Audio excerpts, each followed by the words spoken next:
अस्सलाम वालेकुम दोस्तों, मैं तुहाडा मेज़बान मियाँ मुहम्मद अफजल भट्टू। अज मैं अपने किसान दोस्तों वास्ते जनाब लिया मिलत के ट्रैक्टरों की कीमत वध गई है तो सारे दोस्तों को पता होगा। तो ये जी कीमत वधी है ना जनाब, ये बारे मैं कुछ गल्लां करना चाहना ताकि मेरे किसान भरावां दोस्तों को पता लग जाए। तो अफसोस का मुकाम है भी 2020 तो लैके ना हुण तक चौथी बारी कीमतां इन्हां वधाइयां ने। तो जितनी बारी भी कीमतां वधा दी है मिलत कंपनी है खुद साख्ता कीमतां वधा दी है। तो तुसी एक अंदाज़ा लगा लो, थोड़ा जिहा कैमरा अगे लिया तुसी एक अंदाज़ा लाओ जो बजट दे विच इन्हां नूं पता चलिया सी कंपनी नूं ते आम किसानां नूं पता लग गया भी गौरमेंट जिहड़ी है ना कोई टैक्स माफ़ करती पई है तो कीमतां घट हो जासन दियां। तो किसानां ने खरीदारी बंद कर दी। तो ये पहले जनाब ब्लैक 15 लाख का मिलता सी तो फिर यह हट के मिलन लग पाया 14 लाख ते 28,000 का। तो जो बजट के कोई खास गल ना हुई, कोई खास ऐलान ना होया, कोई अमल दरामद ना होया, तो जो फिर जमींदार फिर हट के मार्केट चले गए तो फिर हट के जनाब ने मिलत कंपनी को पता लग गया भी किसान तो फिर शुरू हो गए खरीदारी करना। उन्हें फिर कीमत जनाब फिर चुक दी 15 लाख तो लै गए। हुण जनाब की होया है, मिलत कंपनी ने की इजारादारी की है, खुद साख्ता कीमत फिर वधा दी। यह नोटिफिकेशन है। इस तो मैं वीडियो तो नहीं बनाना चाहता सी, लेकिन काफ़ी दोस्तों ने कमेंट करके दसिया भी कीमत वध गई ने तो क्यों वधियां ने। तो मैं अपने किसान दोस्तों को ये दसना चाहना भी जोड़ा जवाज़ पेश किया है ना मिलत कंपनी ने, उन्हें अपना जवाज़ ये पेश किया है भी ये जी कीमत असीं इस वास्ते बताते पे हैं भी गौरमेंट ने कोई एक्सट्रा टैक्स टुक्स नहीं लगाया। अगर कोई आम बंदा कहे भी हो सकता हुकूमत ने इन्होंने तो कोई टैक्स लगा दिता है, कोई टैक्स टुक्स नहीं लग्या हुआ। मिलत कंपनी कहती है भी जो रॉ मटीरियल है ना, जिस तरीके लोहा जित ट्रैक्टर बनता है, कोई गरारियाँ लोहे के जो भी चीज़ा समान है, एक तो वो महंगा हो गया है। दूसरे नंबर पर जी मजदूर लेबर हैगी, लेबर तबका है मजदूरों का, उन्होंने मजदूरी ज़्यादा देने लग पे असां।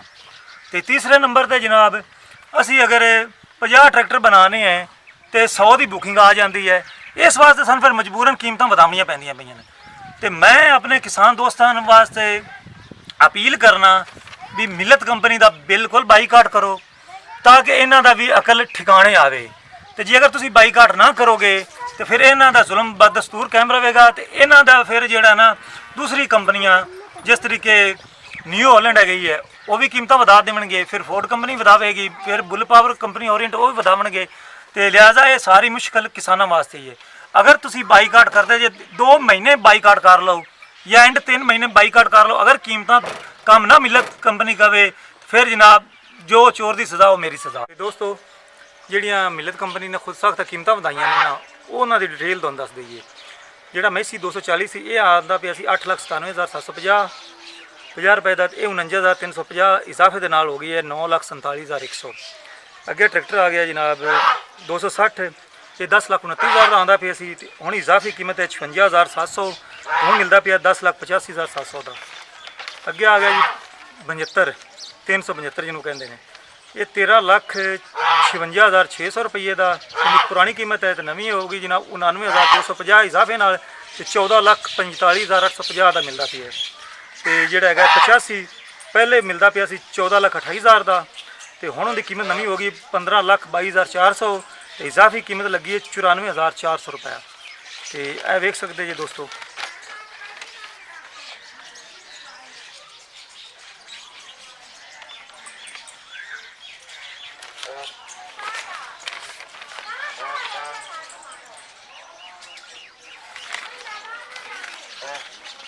तो दोस्तों ये जिहड़ियां भी इजाफी कीमत हैगियां ने ना खुद साख्ता मिलत कंपनी ने वधाइयां ने, तो ये खिलाफ कोई भी आवाज़ को नहीं उठाता पिया। तो काफ़ी दोस्तों का कमेंट आया, तो जिसकी वजह मैं आख्या भी सोचा भी क्यों ना भी इसके बारे गल की जाए तो अपने दोस्तों को आगाह किया जाए। तो इसका बाईकाट करना चाहिए मिलत कंपनी का। तो जो तुम बाईकाट करोगे इंशाअल्लाह ताला इस कंपनी का अकल ठिकाने आ जाएंगे। 3 महीने बाईकाट कर लो तो इंशाअल्लाह ताला ये जी कीमतां मुस्तहकम हो जाएगियाँ। तो जी अगर तुम बाईकाट ना करोगे तो फिर तुम ट्रैक्टर 15,22,000 होने इसकी कीमत है, तो फिर 16 लाख तुम ब्लैक मिलेगा। तो जी अगर तुम ब्लैक खरीदना है तो फिर तुम जनाब खरीदी रखो या फिर बाईकाट कर दो। जिन्नियां जिन्नियां इन्हां कीमतां वधाइयां ते जुल्म कर दिता जमींदारां ते जमींदारां चाहिए बाईकाट करन मिलत कंपनी का, बिल्कुल बाईकाट करन। ਤੇ ਹਕੂਮਤ ਨੂੰ ਵੀ ਚਾਹੀਦਾ ਹੈ ਵੀ ਇਹ ਜਿਹੜੇ ਟਰੈਕਟਰ ਬਾਹਰ ਵੇਚਦੇ ਪਏ ਨੇ ਨਾ, ਐਕਸਪੋਰਟ ਕਰਦੇ ਪਏ ਨੇ, ਖੁਦਾ ਦੇ ਬੰਦਿਓ ਕੋਈ ਆਪਣੀ ਨਜ਼ਰਸਾਨੀ ਕਰੋ, ਇਹਨਾਂ ਦੀ ਐਕਸਪੋਰਟ ਬੰਦ ਕਰੋ, ਤਾਂ ਕਿ ਜੇ ਇਹ ਕਹਿੰਦੇ ਨੇ ਸਾਡੇ ਕੋਲ ਪੈਦਾਵਾਰ ਥੋੜੀ ਹੈ ਤੇ ਬੁਕਿੰਗ ਜ਼ਿਆਦਾ ਹੈ, ਅਗਰ ਪਾਕਿਸਤਾਨ ਦੇ ਵਿੱਚ ਹੀ ਟਰੈਕਟਰ ਪੂਰੇ ਨਹੀਂ ਜਾਂਦੇ ਪਏ ਤੇ ਫਿਰ ਕਿਹੜੀ ਜ਼ਰੂਰਤ ਹੈ ਵੀ ਇਹਨਾਂ ਨੂੰ ਬਾਹਰ ਐਕਸਪੋਰਟ ਕਰਨ ਦੀ। ਮਿਲਤ ਕੰਪਨੀ ਨੂੰ ਜਿਤਨੇ ਵੀ ਟਰੈਕਟਰ ਬਾਹਰ ਐਕਸਪੋਰਟ ਕਰਦੀ ਪਈ ਹੈ, ਹਕੂਮਤ ਨੂੰ ਚਾਹੀਦਾ ਹੈ, ਜਿਹੜਾ ਵੀ ਵਜ਼ੀਰ ਹੈਗਾ ਹੈ ਇਸ ਦਾ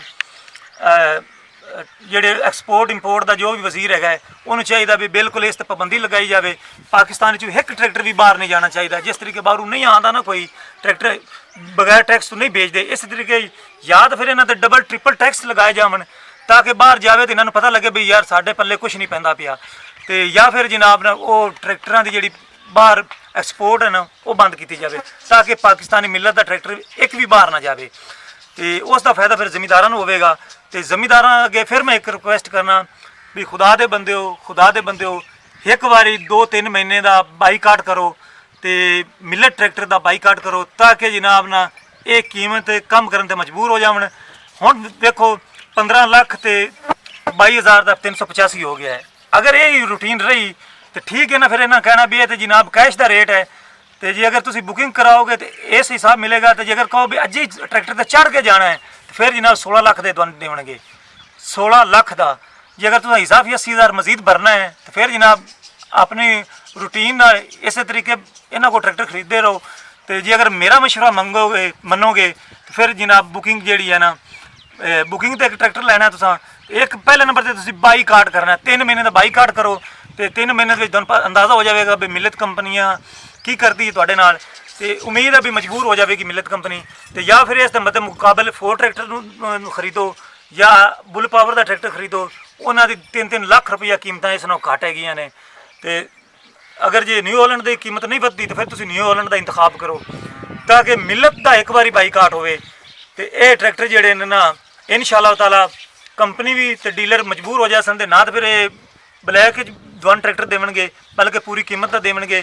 ਤੇ ਇੱਕ ਵਾਰੀ ਫਿਰ ਮੈਂ ਗਵਰਨਮੈਂਟ ਤੋਂ ਅਪੀਲ ਕਰਨਾ, ਪਾਕਿਸਤਾਨ ਗਵਰਨਮੈਂਟ ਹੁਕੂਮਤ ਪਾਕਿਸਤਾਨ ਨੂੰ, ਖੁਦਾ ਦੇ ਬੰਦਿਓ ਇਹਨਾਂ ਦੀ ਐਕਸਪੋਰਟ ਬੰਦ ਕਰੋ, ਤਾਂ ਕਿ ਜ਼ਮੀਂਦਾਰਾਂ ਦਾ ਕੁਛ ਨਾ ਕੁਛ ਬਿਹਤਰੀ ਹੋਵੇ। ਕਿਉਂਕਿ ਜ਼ਮੀਂਦਾਰ ਤਾਂ ਪਹਿਲੇ ਹੀ ਮਫਲੂਜ ਹੈਗੇ ਨੇ। ਜਦੋਂ ਵੀ ਕੋਈ ਵੀ ਚੀਜ਼ ਜ਼ਮੀਂਦਾਰਾਂ ਕੋਲ ਹੁੰਦੀ ਹੈ ਤਾਂ ਉਹਦਾ ਰੇਟ ਇਹ ਤਾਜਰ ਹਜ਼ਰਾਤ ਲਗਾਉਂਦੇ ਨੇ। ਜਿਸ ਤਰੀਕੇ ਗੰਦਮ ਅਸਾਂ ਵੇਚੀ 1350 ਨੂੰ, ਹੁਣ ਹੋ ਗਈ 1900 ਨੂੰ। ਇਸੇ ਤਰੀਕੇ ਮੱਕੀ ਵੇਚਦੇ ਪਏ 700-800 ਨੂੰ, ਤੇ ਫਿਰ 2 ਮਹੀਨੇ ਬਾਅਦ ਮੱਕੀ ਹੋ ਜਾਂਦੀ 1400 ਨੂੰ। ਇਸੇ ਤਰੀਕੇ ਕੋਈ ਚੀਜ਼ ਅਸਾਂ ਖਰੀਦਣੀ ਹੁੰਦੀ ਹੈ ਤੇ ਜਨਾਬ ਇਹਦਾ ਵੀ ਤਾਜਰ ਹੀ ਕਰਦੇ ਨੇ। ਤੇ ਇਹਦਾ ਕਸੂਰ ਜ਼ਿੰਮੇਵਾਰ ਤਾਂ ਅਸਾਂ ਜ਼ਿਮੀਂਦਾਰ ਹੀ ਹੈ। ਤੇ ਜਿਹੜੇ ਅਸੈਂਬਲੀਆਂ 'ਚ ਬੈਠੇ ਨੇ ਸਾਡੇ ਜ਼ਿਮੀਂਦਾਰ MN MPA, ਪਤਾ ਨਹੀਂ ਇਹਨਾਂ ਨੂੰ ਕਿਹੜਾ ਸੱਪ ਲੜ ਜਾਂਦਾ ਹੈ ਉੱਥੇ ਜਾ ਕੇ, ਉੱਥੇ ਜ਼ਿਮੀਂਦਾਰ ਦੇ ਹੱਕ 'ਚ ਆਵਾਜ਼ ਨਹੀਂ ਉਠਾਉਂਦੇ। ਤੇ ਜਦੋਂ ਇਲੈਕਸ਼ਨ ਆਉਂਦੇ ਨੇ ਉਦੋਂ ਇਹ ਸਾਰੇ ਘਰ ਜਾ ਕੇ ਸਾਰਿਆਂ ਨੂੰ ਜੱਫੇ ਪਾ ਕੇ ਮਿਲਦੇ ਨੇ ਤੇ ਵੋਟ ਲੈਂਦੇ ਨੇ। ਤੇ ਜਦੋਂ ਜ਼ਮੀਂਦਾਰ ਦੀ ਉੱਥੇ ਗੱਲ ਕਰਨੀ ਹੁੰਦੀ ਹੈ ਉੱਥੇ ਗੱਲ ਨਹੀਂ ਕਰਦੇਗੇ, ਨਾ ਕਿਸੇ ਫਸਲ ਤੇ ਗੱਲ ਕਰਦੇ ਨੇ, ਨਾ ਕਿਸੇ ਮਸ਼ੀਨਰੀ ਦੇ ਬਾਰੇ ਗੱਲ ਕਰਦੇ ਨੇ। ਤੇ ਪਤਾ ਨਹੀਂ ਉੱਥੇ ਇਹਨਾਂ ਨੂੰ ਕੋਈ ਸੱਪ ਸੁੰਘ ਜਾਂਦਾ ਹੈ। ਅੱਲਾਹ ਤਾਲਾ ਇਹਨਾਂ ਨੂੰ ਵੀ ਹਿਦਾਇਤ ਦੇਵੇ ਤੇ ਜਦੋਂ ਵੀ ਅਸੈਂਬਲੀ 'ਚ ਜਾਵਣ ਤੇ ਇਹ ਆਪਣੇ ਜ਼ਿਮੀਂਦਾਰਾਂ ਦੀ ਆਵਾਜ਼ ਉੱਥੇ ਉਠਾਵਣ, ਖਾਸ ਕਰਕੇ ਟਰੈਕਟਰਾਂ ਦੇ ਬਾਰੇ, ਟਰੈਕਟਰਾਂ ਦੇ ਜਿਤਨੀ ਵੀ ਮਸ਼ੀਨਰੀ ਹੈਗੀ ਉਹਨਾਂ ਦੇ ਬਾਰੇ, ਫਿਰ ਫਸਲਾਂ ਦੇ ਬਾਰੇ, ਤਾਂ ਕਿ ਜ਼ਮੀਂਦਾਰ ਨੂੰ ਪੂਰਾ ਰੇਟ ਮਿਲੇ। तो मैं तुहाडे सारे दोस्तों की इजाज़त चाहना। तुहाडा मेज़बान मियाँ मुहम्मद अफजल भट्टू। अल्लाह हाफिज़। पाकिस्तान जिंदाबाद।